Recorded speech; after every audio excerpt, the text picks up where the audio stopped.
যদি কেউ রাখতে চায় মুজিবের ছবি, আমরা বলবো সে যেন তার রাজনৈতিক কার্যালয়ে রাখে। আমি মনে করি তার ছবিটা মানে নামিয়ে ফেলাটা উচিত হয়। এটা সরকারের একজন উপদেষ্টা মাহফুজ সাহেব জানিয়েছেন যে বঙ্গভবন থেকে শেখ মুজিবের ছবি নামানো হয়েছে। যদি কেউ মুজিবকে রাখতে চায়, যদি তার ছবি তার ঘরে গিয়ে রাখবে, কিন্তু মুজিবকে সর্বজনীন বানানোর চেষ্টা করবেন না। মুজিব যদি সর্বজনীন হতো সকল রাজনৈতিক দলকে নিষিদ্ধ করতো না। মুজিব যদি সর্বজনীন হতো 30,000 মানুষকে হত্যা করতো না।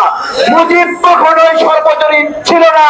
মুজিবকে যারা পিতা বানিয়েছে কলমের খোঁচায় জনগণের ম্যান্ডেট না নিয়ে, গণশুনানি না নিয়ে, নিজেদের ইচ্ছা মতো নিজেদের বাপকে আমাদের বাপ বানিয়েছে। আমরা যার সন্তান না, তাকে তাকে আমরা বাপ ডাকি না। সাফল্যের কারণে ৭৪-এর দুর্ভিক্ষে মাত্র ৭,০০০ মানুষ মারা গেছে। মানে কেবলমাত্র শেখ মুজিব শাসন করেছে, তাই মাত্র ৭,০০০ মানুষ ৭৪ সালে মারা গেছে দুর্ভিক্ষে। চিন্তা করতে পারেন, অর্থাৎ ওই সময়ের গণমাধ্যম গুলো কতটুকু বাধ্যগত ছিল যে একটা ব্যর্থতাকেও সফলতা হিসেবে দেখাতে হয়েছে। বাস্তবে ওই দুর্ভিক্ষে প্রত্যক্ষভাবে ১ লক্ষ মানুষ এবং পরোক্ষভাবে প্রায় ৪.৫ লক্ষ মানুষ মারা যায়। এখন প্রশ্ন হলো যে দুর্ভিক্ষ ৭৪ সালে কেন হলো? ৭১ সালে যুদ্ধ, দুর্ভিক্ষ হলে ৭২-এ হবে, ৭৩-এ হবে, ৭৪-এ হবে কেন? এইটা সিরাজ শিকদার বলে গিয়েছিল। যখন সিরাজ শিকদারকে শেখ মুজিবুর রহমানের সামনে নেওয়া হলো, তখন সে বলেছিল আপনার ছেলেকে ব্যাংক লুট করতে বন্ধ করেন, আপনার নেতা কর্মীদেরকে লুটপাট করতে বন্ধ করেন। তখন তাকে শেখ মুজিবুর রহমান মারধর করে এবং শেখ কামাল সিরাজ শিকদারের হাতে গুলি করে তখন, এবং তার পরবর্তীতে তাকে হত্যা করা হয়। হাতে হ্যান্ডকাপ পরা অবস্থায় ছিল। বাংলাদেশের প্রথম ক্রস ফায়ারের সূচনা শেখ মুজিবের হাত দিয়ে হলো।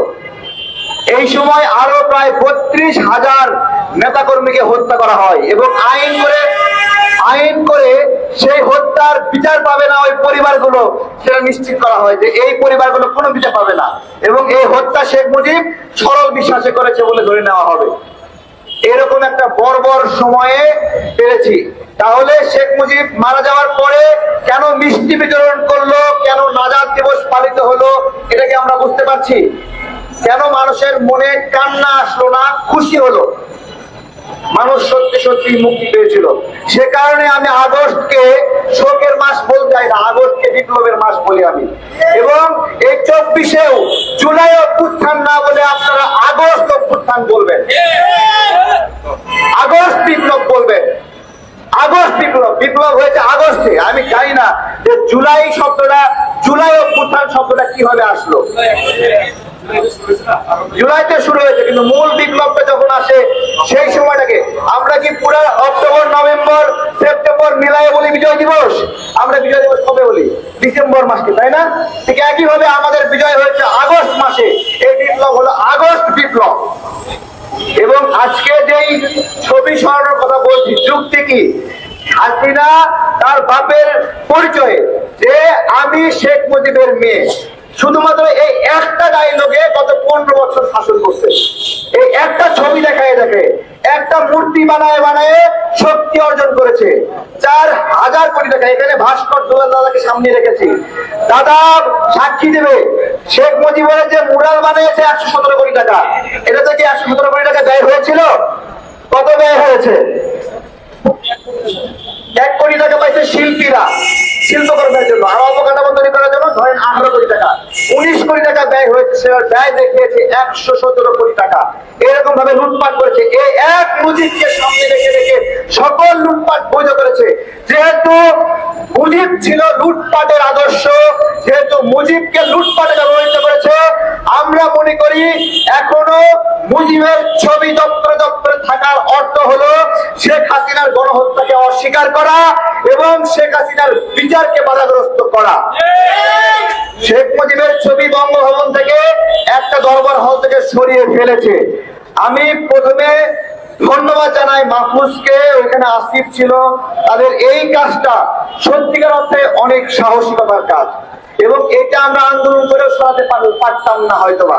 তারা এখানে সিদ্ধান্ত নিয়ে বলেছে, স্যালুট জানাই। কিন্তু এইখানে পররাষ্ট্র দপ্তর, সচিবালয়, সব জায়গায় কতদিনও ঘুরে এসেছি, একটা দপ্তর থেকেও মুজিবের ছবি সরাই নাই। তাহলে এই মুজিবের ছবি সামনে রেখে রেখে পূজা করাবেন আর মুজিবের বিরুদ্ধে ব্যবস্থা নেবেন, তা কেমন করে হয়? গণ অধিকার পরিষদ আজকে এই জন্যই আমরা প্রোগ্রাম দিয়েছি যে মুজিব যেহেতু ফ্যাসিবাদের খাতায় নাম লিখিয়েছে বাকশালের মাধ্যমে, এবং দ্বিতীয় স্তরে শেখ হাসিনা যেহেতু 15 বছর ধরে মুজিবকে সামনে সামনে রেখে রেখে আমাদেরকে নিপীড়ন করেছে, ভোটাধিকার বঞ্চিত করেছে, আমাদের কথা এই মুজিবকে নিয়ে কোন রাজনৈতিক ব্যবসা বাংলাদেশে আর হবে না, হবে না। যদি কেউ রাখতে চায় মুজিবের ছবি, আমরা বলবো সে যেন তার রাজনৈতিক কার্যালয়ে রাখে।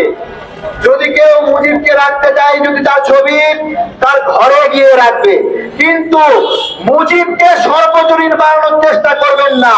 মুজিব যদি সর্বজনীন হতো, সকল রাজনৈতিক দলকে নিষিদ্ধ করতো না। মুজিব যদি সর্বজনীন হতো, 30,000 মানুষকে হত্যা করতো না। মুজিব কখনোই সর্বজনীন ছিল না।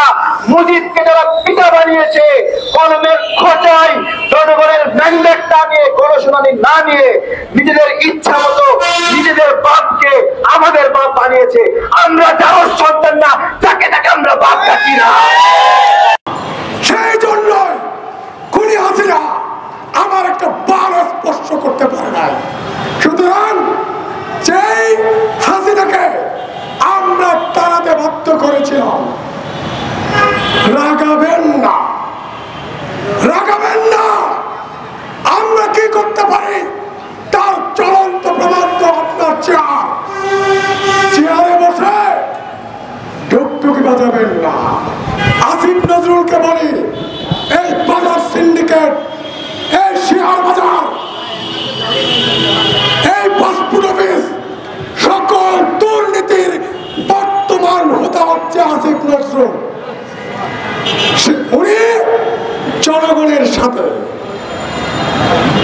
শহীদদের রক্তের সাথে, শহীদদের জীবনের সাথে খেলা খেলছেন।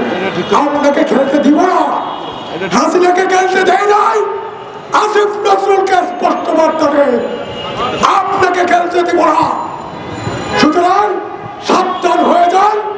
পাসপোর্ট অফিস সহ, শেয়ার বাজার সহ, সচিবালয় সহ যেখানে যেখানে দুর্নীতিবাজ আমলারা এখনো বসে আছে, তাদেরকে সরান।